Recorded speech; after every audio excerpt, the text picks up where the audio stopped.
오늘 오후였죠. 광주지법에서는 고 조비오 신부 사자 명예훼손 혐의를 받는 전두환 씨가 재판장에 끝내 불출석했습니다. 네, 그래서 재판부는 이제 3월 11일에 강제 구인을 하겠다 이렇게 말까지 해가는데 이후에 이게 어떻게 또 진행이 될지 또 관련된 또 궁금한 점들 여러분과 함께 얘기를 좀 나눠보겠습니다. 오늘 관련해서 말씀해 주실 분 전남대학교 5.18연구소의 김희선 교수님 나와 있습니다. 안녕하십니까? 반갑습니다. 네, 안녕하십니까?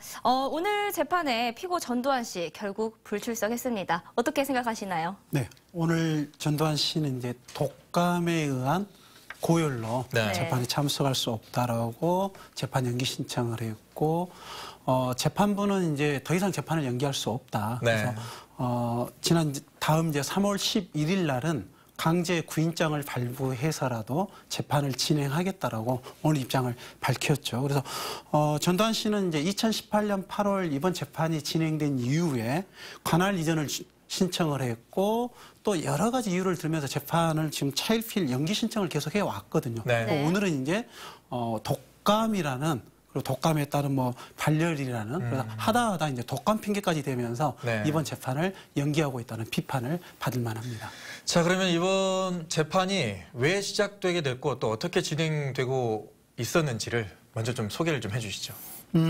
이번 재판은 이제 그 작고하신 조비오 신부님에 대한 명예훼손 재판이거든요. 네. 네. 2017년 4월에 전두환 씨가 회고록을 출간했습니다. 네. 전두환 씨 이제 회고록에 따르면 헬기 5.18 민주화 운동 과정에서 헬기 사격을 목격했다고 주장했던 조비오 신부님을 성직자라는 말이 파렴치한 그 거짓말쟁이라고 비난했고요. 네. 그다음에 같이 이제 조비오 신부님 아놀드 피터스 목사님께서 이제 그 헬기 사격을 목격했다고 주장하셨는데 네. 목사가 아니라 가면을 쓴 사탄이라고 주장을 하는 그런 내용들이 이제 기술돼 있었고 이게 명예훼손이다라고 검찰에서 판단을 했고 네. 그리고 이제 이 재판이 작년 2018년 8월부터 지금까지 계속 연기되는 과정을 우여곡절을 겪으면서 지금 재판이 진행되어 왔던 거죠. 네. 네, 오늘 이 전두환 회고록을 또 직접 들고 나오셨잖아요. 이 고 조비오 신부의 명예훼손을 비롯해서 또 5.18 민주화운동에 대한 왜곡과 폄훼가 심각하다고 들었습니다. 어느 정도인가요? 구체적인 부분을 조금 보여주실 수 있으실까요? 제가 오늘 이제 그 회고록 내용을 검토하기 위해서 그 구입한 책을 가져왔는데요. 네. 전두환 씨 이제 회고록은 3권으로 되어 있습니다. 그래서 5.18 민주화의 내용은 이제 혼돈의 시대 1978년부터 1980년의 내용을 담고 있는데요. 네. 뭐 하나 이제 구체적으로 한 내용을 보여드리면 네. 뭐 이렇게 이제 전두환 씨는 기술을 하고 있습니다. 5.18 민주화 운동이 그 과격한 시위로 갔던 건 무장한 시위대 때문이었다. 광주 시민들이 무장을 했기 때문에 5.18 민주화 운동이 네. 발발했다는 듯이 이렇게 기술을 하고 있는데요. 실은 이제 광주 시민들이 다 기억하고 있는 것은 1980년 5월 그 당시에 개헌군의 잔혹한 진압이 있었고 잔혹한 진압에 맞서서 시민들이 저항을 했던 그래서 이제 선후 관계를 전두환 씨 회고록은 반대로 기술을 하고 있는 거죠. 네. 그래서 개헌군의 만행에 맞선 시민들의 정의로운 저항이었다라고 사법부에서 역사적 판결을 내렸음에도 불구하고 전두환은 그의 회고록에서 여전히 80년 당시에 시민들이 무장했기 때문에 이런 사태가 발생했다라고 이렇게 기술하고 있고요. 특히 이제 조비오 신부님 관련된 부분들을 이렇게 기술하고 있습니다. 네. 조비오 신부의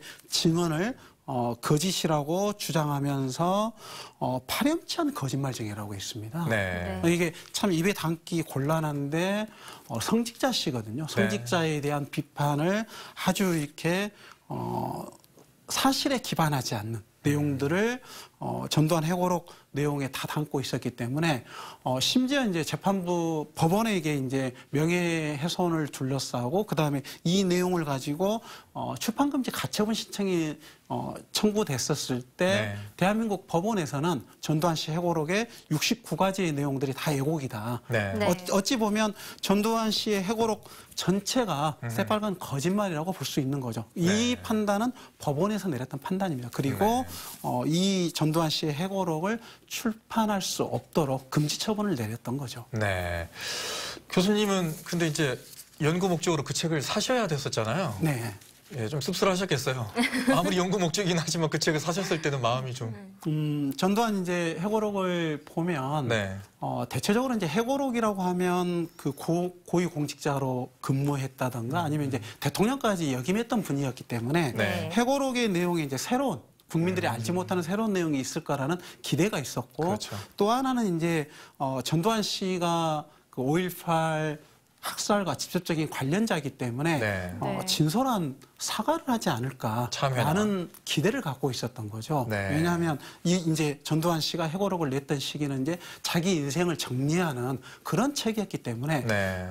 이제 그런 기대였는데 내용을 보면 하나에서 10까지 네. 심지어는 95년 특별검사의 수사를 통해 가지고 역사적 진실이 규명됐던 내용들조차도 부정하고 있고 네. 그리고 그가 가했던 데 뭐 참여는 고사하고 오히려 이제 강주 전남 지역민들을 폄훼하고 애곡하고 네. 그리고는 조롱을 하는 내용들을 담고 있었던 거죠. 이게 네. 충격이었다면 충격이었고 저희들은 이제 연구 목적으로 어쩔 수 없이 읽지만 네.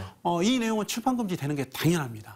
왜냐하면 이 내용들을 전두환 씨의 해고록의 내용들은 아주 교묘하게 왜곡돼 있기 때문에 네. 5.18 민주화 운동의 진실을 모르는 분들 특히나 이제 벌써 30년, 8년, 40년의 시간이 흘렀기 때문에 그 이후에 이제 자라난 세대들 네. 네. 더더군다나 이제 전두환 씨가 군사 쿠데타의 권력을 찬탈하기는 했지만 7년이나 그 대통령이라는 직위에 있었던 자기 때문에 네. 이런 사람이 자신의 해고록을 거짓으로 기술했을 것이다. 이런 생각은 못하기 때문에 네. 5.18 민주화 운동을 아주 교묘하게 애곡하고 있는 내용 이게 당연히 그래서 금지 처분을 받았던 거죠. 네, 이 회고록도 회고록이지만 또 최근 이순자 씨의 발언이 논란이 되고 있잖아요.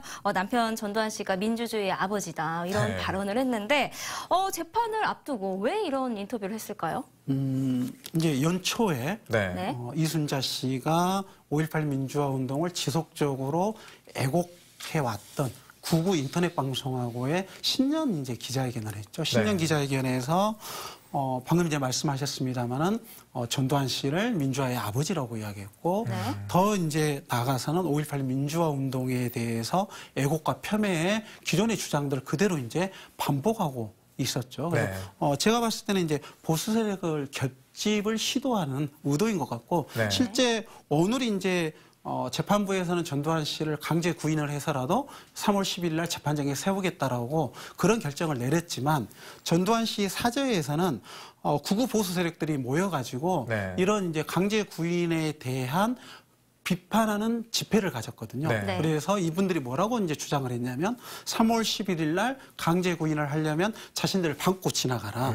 그래서 어찌 보면 전두환 씨가 그 의도했던 보수 세력의 결집이 현실로 지금 나타나고 있고 네. 이게 자연스럽게 이제 전두환 해고록의 내용, 네. 네. 명예훼손을 둘러싼 법정 다툼인데 이걸 이제 5.18과 지역을 폄훼하고 있는 세력, 그래서 보수 세력들의 그 세력 간의 진영 간의 갈등으로 몰아가려는 그런 이제 의도가 실제 되고 있다고 볼 수 있는 거죠. 네, 그렇게 강제 구인을 하게 되면 이제 반대쪽에서 원하는 지역 감정을 좀 건드린다거나 정치적인 감정을 좀 건드리는 그런 결과를 또 얻어내는 게 아닌가 좀 그런 우려도 되는데요. 어떻습니까? 이순자 씨 발언에 이제 그런 의도가 있었거든요. 네. 강주 지역에 가면 공정한 재판을 받지 못할 거다.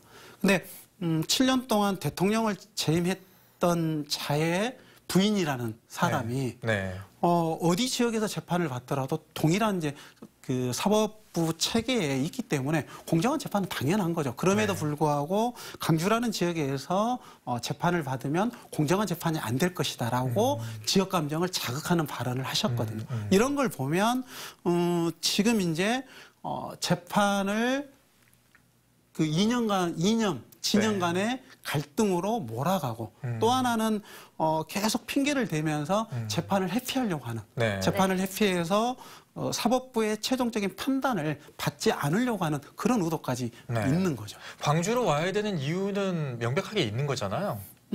전두환 씨의 이제 해고록에 명예훼손을 당했던 분들이 이제 조비오 신부님 네. 작고하셨던 네. 유가족들이 강주에 거주하고 계시거든요. 네. 그래서 네. 피해자들이 이걸 이제 재판을 신청을 했고 네. 전두환 씨는 가해자거든요. 그럼 당연히 피해자가 재판을 청구한 네. 지역의 관할에 재판을 받는 것은 당연한 거죠. 네. 그럼 이제 앞으로는 이제 이 재판 과정에서 이런 변수들이 계속 나올 텐데 어떻게 대처를 좀 해야 될까요?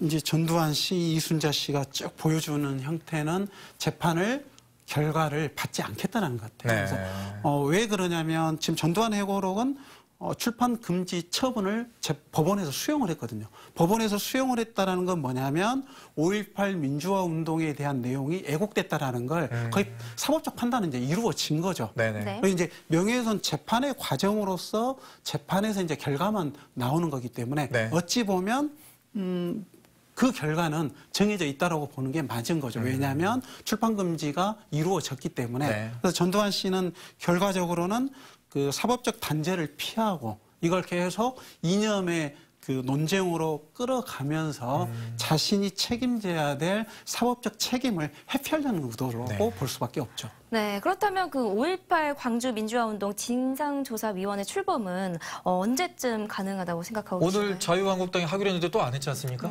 참 오늘 이제 5.18 관련해서 이제 중요한 뉴스들이 다 나왔던 것 같아요. 네. 하나는 그 당사자인 전두환 씨가 재판에 이제 3월 10일 강제구인 당할 거다. 네. 그다음에 이순자 씨 망언에 이제 계속 국민들의 분노가 있다 보니까 네. 자유한국당이 지난주에 뭐라고 발표했냐면 오늘은 자신들이 이혼 추천을 하겠다. 근데 오늘 추천을 다시 또 연기했거든요. 네. 어찌 보면 정상적으로 출범이 됐다라면 지난 2018년 9월에 지금 진상규명위원회는 출범을 했고 출범된 진상규명위원회는 5.18 진상규명 활동을 지금 열심히 하고 있어야 되거든요. 그렇죠. 근데 자유한국당이 이혼을 추천하지 못함으로 안 함으로 해가지고 네. 아직 출범조차 못하고 있는. 근데 네. 이게 또 뒤로 하세요로 밀렸기 때문에 이건 자유한국당이 어찌 보면 5.18 민주화운동의 진상규명을 가로막고 있는 핵심 세력이라는 것을 네. 자임하고 있는 거죠. 네, 그렇게밖에 볼 수가 없겠네요.